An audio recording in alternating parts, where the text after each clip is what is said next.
Azərbaycan ordusunun Gədəbəy rayonu ərazisində qar uçqununa düşərək həlak olan əskəri Ruslan Həmidov 10 gün sonra hərbi xidmətdən tərxis olunacaqdı.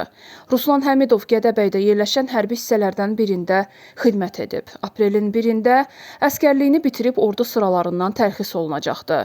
Hərbiçi Ruslan Həmidovun nəşi gecə saatlarında ailəsinə təhvil verilib. Ay qardaşlar, yol verin, qoy nişanlısı gəlsin, cavabdasına yol qaçırın. Nişanlısı gəlməsin, yol verin.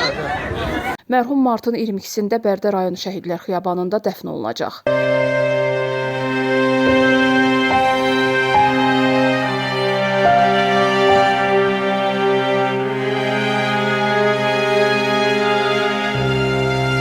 Qeyd edək ki, martın 19-da Azərbaycan ordusunun müddətli həqiqi hərbi xidmət hərbi qulluqçuları Əskər Həmidov Ruslan Rüstəmoğlu və Əskər İmanov Əli Tariyeloğlu dumanlı hava şəraitində qar uçqununa düşüblər. Martın 21-də nəşləri aşkar edilib.